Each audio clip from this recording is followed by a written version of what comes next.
RCPS is now making plans for what the future will look like for MTC without HCPS. I had to trade in Diablo, but I got something a lot more slick and a lot faster. I mean, just take a look at this car right here.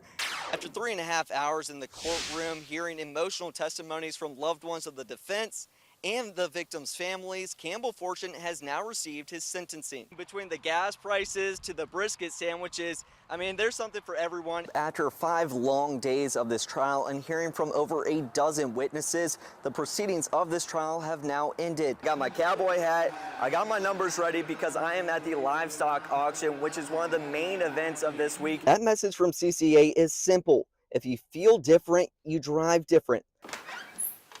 For over 30 years now at Camp Still Meadows, they have offered therapeutic activities. One resident tells me after living here for 60 years, this is the worst storm he has ever seen. That's why BRCC's Aviation Maintenance Technology Program is looking to the Governor's Council for funding, because with that funding, the sky's the limit.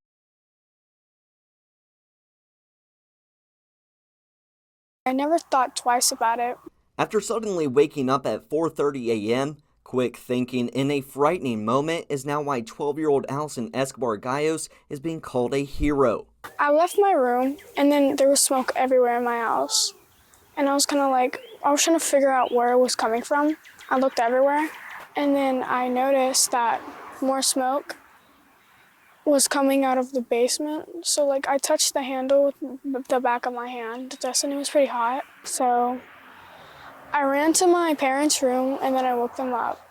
That reaction gave her family of 5 and several pets the time they needed to escape before the fire could spread. I could have awakened and seen my whole house in flames with my family potentially still in there if she hadn't woken up. So I'm just very grateful that we managed to avoid an even worse outcome. Allison credits her safety lessons at school for making her prepared for this situation. I was pretty calm. Instead of panicking, I just focused on waking everyone up and getting out the house. The teacher behind those lessons is Aaron Staley, lieutenant of Harrisonburg Fire Department, who says these types of moments are what drives her to do this for years. It was just this whole full circle moment. To hear that one working smoke alarm woke that child up, they got their entire family out, and instead of having 5 fatalities, we have 5 people that lived. With this, Staley wants the community to take note of Allison's decision making in the heat of the moment. In today's time, all of us are 40% more likely to die in a fire compared to 1980. So we have to be smarter as a community, as just anybody that is responsible for people or yourself. Now, 2 weeks later, the family is working to rebuild. We've just been trying to, at least give them some sense of normalcy. They're asking every day, when can we go back home? When can we, get back to normal, right? And yeah, it's definitely a traumatic experience. The family is now asking for community support as they rebuild, and a way to donate directly to the family's GoFundMe can be found on our website. Working hard for you, Mason Willett, WHSV. It's hard when you look in the mirror and you see the man that you used to be, and you ain't that man no more. For Gregory Hansborough, his medical journey began back in 2021 when doctors discovered that he had non-alcoholic cirrhosis of the liver. And since then, he has been fighting for his life. I enjoy work. I enjoy hunting, fishing, going places with my family and doing things. And that's just who I am. I mean, I ain't a quitter. The fight has not been easy for Hansborough, but he says he keeps pushing for his family. My family asked me to fight for myself and fight for them. And I love my family, so I'm still fighting. Hansborough says one of the hardest parts of this journey was telling his kids. But ever since telling his daughter Sadrian Morin, she has been right by his side, even if it hurts to see him this way. What breaks him breaks me. Literally breaks me. His pain is my pain, and I carry that with me. He's that tower of strength, and when you slowly start to see that deteriorate, it becomes hurtful. Even with the pain Morin witnesses in her father, she also sees how hard he has been battling through this storm.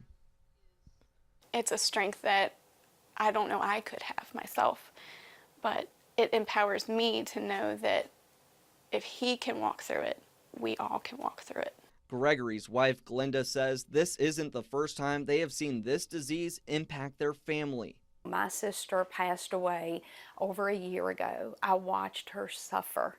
I watched what this horrible disease did to her. And now Gregory is racing against a clock as doctors say time could run out in less than 2 years, making their cry for help even more urgent. We're asking the community, pull together, help save my husband's life. Go with us on this journey. Go with us. Show us that, hey, we can save his life. Until that donor can be found, the family continues to fight together with faith and the hope that someone will step forward in time. Working hard for you, Mason Willett, WHSV. Over 30 buckets. 30 buckets of human feces. Sherry Huber and her mother have lived in their home for as long as they can remember. But for the last 6 years, they say it has been horrific. You never know what you're dealing with. And there's some stuff I just don't want to see. I don't want to see people shooting up in the driveway. I don't want to see people get out of their car butt naked. I do not want to see people squatted next to my house peeing with their pants down. I do not want to see stuff like that. Huber says after begging the county to do something about the problem, there has been no solutions. And some people suggest moving, but that's something her mother refuses to do. You don't know who's going to buy your house, right? It could be a young couple with small children. It could be an older couple. She's never going to sell this house as long as that's living next door, and that's kind of tragic. Now, Doug Wolf, Augusta County's Community Development Director, tells me the county sent people in hazmat suits back on May 12th to collect the 30 to 40 buckets of human feces and other trash outside of the home. But Huber says the trash is already piling back up. At this point, it's becoming a health hazard. My mom and I can't even open the back windows to our home because of this.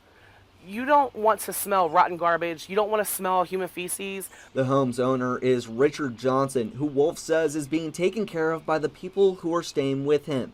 However, Huber says he is not being taken care of properly and that she is worried what might happen to him someday. I don't want to look out my window, my kitchen window one morning and see you guys taking him out of here in a body bag. Because I've done everything I can to protect somebody I've never even had a conversation with and to protect the people in this neighborhood. Wolf says the county has sent multiple letters to Johnson about the issues with the trash, but nothing has been done.